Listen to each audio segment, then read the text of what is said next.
네, 글로벌 마켓 리더 메리츠증권 서동수 과장과 얘기를 나눠보도록 하겠습니다. 안녕하십니까? 네, 안녕하세요. 네, 반갑습니다. 자, 저희 오늘 서동수 과장과 올해 첫 이슈들 어떤 내용들 가지고 얘기를 나눠볼지 먼저 이슈부터 확인을 해보도록 하죠. 네, 오늘 첫 번째 이슈는 2015 미국 증시에 대해서 얘기를 나눠보도록 하겠습니다. 네, 전체적으로 뭐 조금 전에 어이지 앵커가 얘기했듯이 2015년 미국의 증시 1년으로 따지면은 마이너스세를 기록을 했습니다. 2008년에 한번 그랬으니까 이제 한 7년 만에 또다시 이제 마이너스로 돌아서는 모습이었네요. 예, 맞습니다. 2015년도가 이제 연간으로 마이너스를 상승을 하는 뭐 그다지 좋지 못한 결과로 마무리를 하게 되었는데요. 다우지수 같은 경우 연봉 한번 보실까요? 다우 산업지수 연봉입니다. 지속적으로 계속 어떻게 보면 2008년도에 우리 이제 금융위기를 맞으면서 상당히 큰 폭으로 한 30% 정도, 2008년도는 한 40% 정도 떨어졌다가 이제 6년 동안 계속 연간으로 상승을 계속하게 됩니다.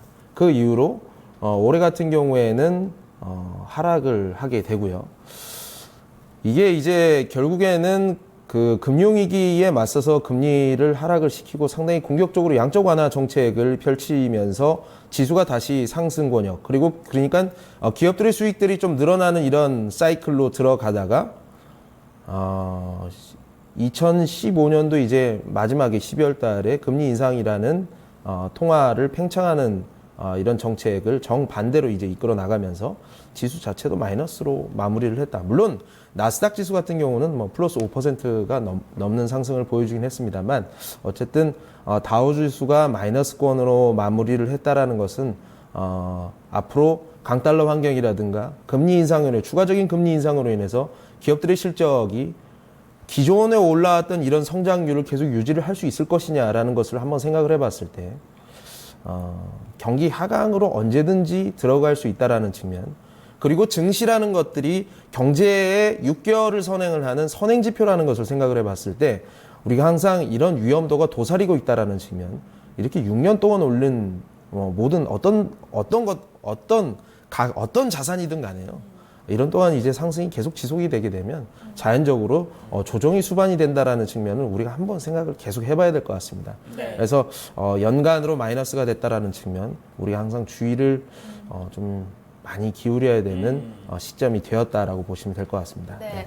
지난해 이제 미국의 금리 인상이 있었습니다. 출구 전략 언급을 해주셨었는데 사실 그 이후로 증시가 크게 흔들림이 없었음에도 불구하고 이렇게 연간 수익률로는 하락세로 접어들게 되면서 맞아요. 그야말로 서동수 과장이 이전에 얘기해 주셨다시피 이제 미국 증시도 어느 정도 고점을 형성하고 다시금 되돌아가는 게 아니냐, 이 부분이 그대로 연간 수익률에 드러난 게 아닐까라는 생각도 해보게 되거든요. 그렇다면 지난 한 해를 연간 수익률 하락으로 이끈 요인들을 하나씩 좀 점검을 해봐야 될 텐데 외신 쪽에서는 지난해죠. 이제 지난해에 대한 미국 증시에 대한 평가 어떻게 내리고 있나요?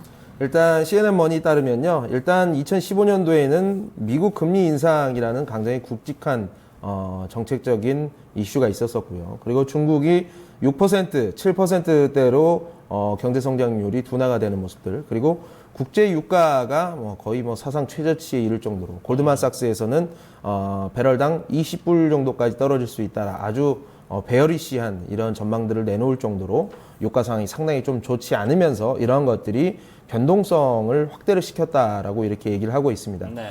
하지만 지금 제가 말씀드린 부분들, 금리 인상이라든가 중국의 경기 둔화라고 하는 얘기는 좀 경기 성장 둔화라고 말씀을 드려야 될 것 같아요. 성장률의 둔화, 그리고 국제 유가의 하락이 아직도 현재 진행형이라는 생각을 해봤을 때 아직도 리스크가 끝난 것은 아니다라고 좀 보시면 될 것 같고요. 그리스의 부채 협상이라든가 유로존의 경기 부양 하는 이런 스탠스들 때문에 이머징 마켓이 혼돈이 왔다. 어쨌든 이머징 마켓의 선호도가 상당히 좀 떨어질 수밖에 없었던 이런 이슈들이 상당히 많았다라는 측면. 미국 지수는 거의 연간으로 봤을 때 떨어진 게 없을 정도로 보일지 모르겠습니다만 우리 같은 경우는 지난 5년 동안 계속 박스권인데 지금 박스권 중하단에 계속 위치하고 있는 상황이거든요. 그래서 상승분은 없다라고 보시면 될 것 같은데. 네. 어쨌든 이머징 상황 중에서 우리나라까지 보시면 그렇고요. IT 쪽에서는 투자자들은 상당히 좀 재미를 많이 봤었다라는 측면. 아마존이라든가 넷플릭스 100% 이상 오르고요. 구글이라든가 익스피디아 45% 이상, 그리고 페이스북이 30% 이상 상승을 했다라는 측면을 얘기를 하고 있습니다. 결국에는 미국 증시도 나스닥이 올랐다는 얘기들은 뭐 IT가 이끌었다라고 보시면 될 것 같고요. 네. IT 기업들이 상당히 좀 국제적으로 상당히 좀 영향력을 끼칠 만한 수준의 경쟁력을 계속 보유를 하고 있었거나 정도로 생각을 하시면 될 것 같습니다. 반대로 국영제를 주름잡던 오일 자이언트 같은 경우는 밑을 모르고 계속 떨어지는 이런 모습들, 추락하는 현상들을 좀 보실 수가 있을 것 같고요. 한 가지 기사를 좀 더 붙이자면 얼마만큼 이 미국 증시가 어려웠느냐. 미국 증시의 투자자 중 70%가 평가차 손을, 그러니까 이제 손해를 봤다. 뭐 캐시 was one of the best investment this year 뭐 이렇게 나와 있는데요.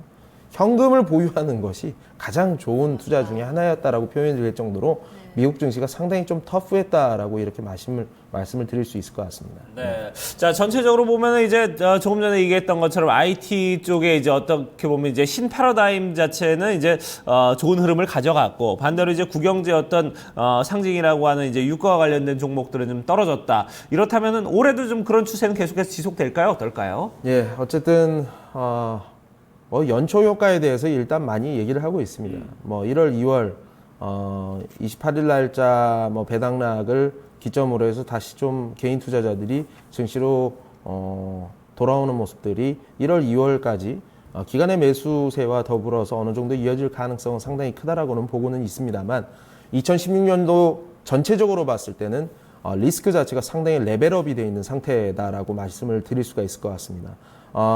기사에서도 말씀드렸지만 그 아까 세 가지 금리 인상과 중국의 성장 둔화 그리고 유가 하락이라는 이 세 가지 리스크 자체가 전혀 지금 통제가 되고 있지 않다라고 보시면 될 것 같아요.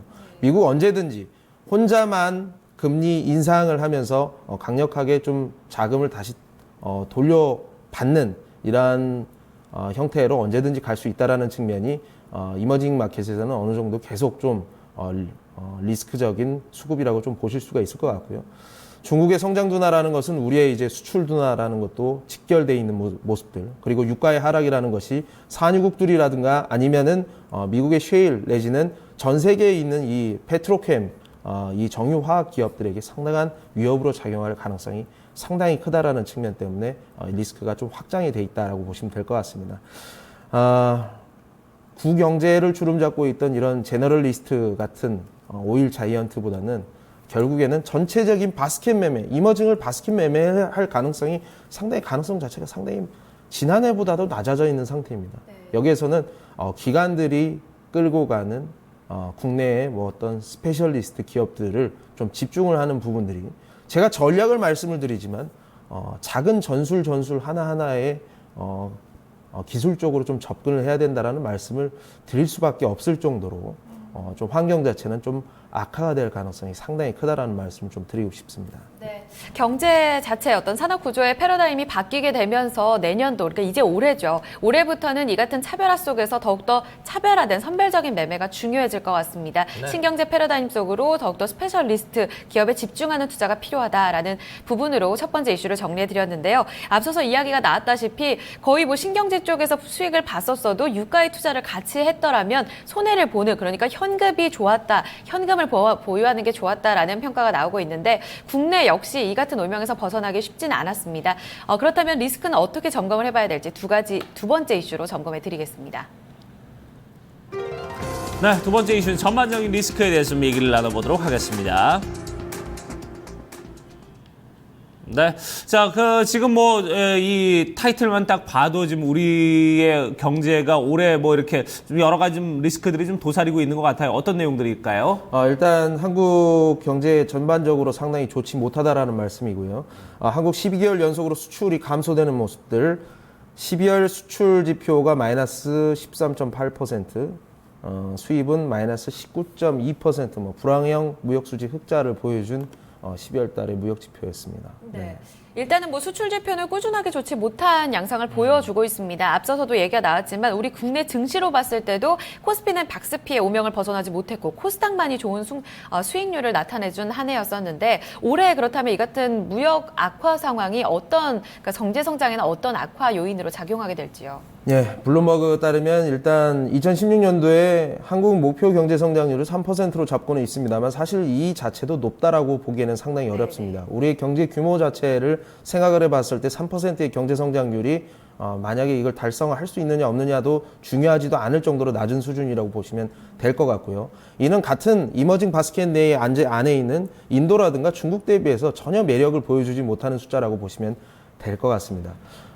절대적으로 수출의 GDP의 절반 이상을 수출 포션을 그러니까 GDP의 절반 이상을 수출로 가져가고 있는 우리나라의 GDP 구성 경제 구조를 봤을 경우에 수출이 줄어들고 있다라는 측면, 저유가가 되면서 중국이 경제 성장에 둔화가 되면서 우리가 이렇게 됐다라고 표현을 하는 분들이 상당히 많습니다만 그거는 전혀 아닌 것이라고 저는 생각이 들고 자체적으로 경쟁력이 굉장히 상실이 되었다라고 보시면 정확한 표현이 되지 않을까라는 생각이 좀 듭니다. 네. 앞으로 중국의 성장 둔화라든가 성장이 둔화되는 모습, 중국의 내수, 서비스업들이 팽창을 하면서 해외에서 들어온 기업들을 밀어내는 이러한 형태들, 그리고 첨단 사업, 샤오미 생각나지 않습니까? 샤오미 같은 걸로 우리의 삼성전자를 밀어내듯이 국제 경쟁력이 가진 기업들이 중국에서 이렇게 밀려나가는 현상들을 앞으로 계속 보게 될 가능성이 상당히 크다라고 좀 생각이 들고요. 이 가운데서 이 한국의 우리 경제 구조는 상당히 좀 위협에 얹혀져 있다라고 보시면 될 것 같습니다. 자, 그러면 좀 이렇게 좀 리스크가 많은 상황에서 좀 우리가 좀 투자를 할 때는 뭐 방향은 좀 어떻게 모색을 해봐야 될까요? 일단 경제 전체를 그냥 주먹구구식으로 올해는 작년 안 좋았으니까 올해는 좋을 겁니다. 이런 식의 그 사고 논리는 전혀 지금 몇 년째 지금 먹혀들지 않고 있는 상황이거든요. 우리가 뭐 유가 하락을 제외하고 나서 석유화학 부분에서의 부진을 제외하고 나면 수출이 마이너스 2% 정도밖에 줄어들지 않았습니다라고 이렇게 얘기를 하고 있습니다만 그거는 말이 안 됩니다. 메르스 때문에 우리가 경제가 좋지 않습니다. 세월호 때문에 경제가 아닙니다.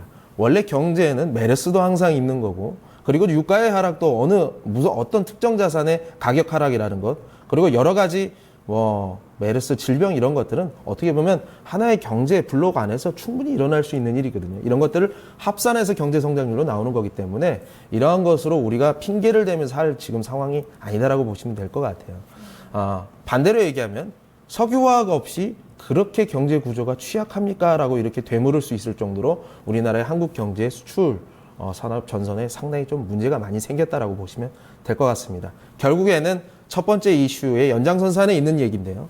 결국에는 실적이 좋을 수밖에 없는 스페셜리스트.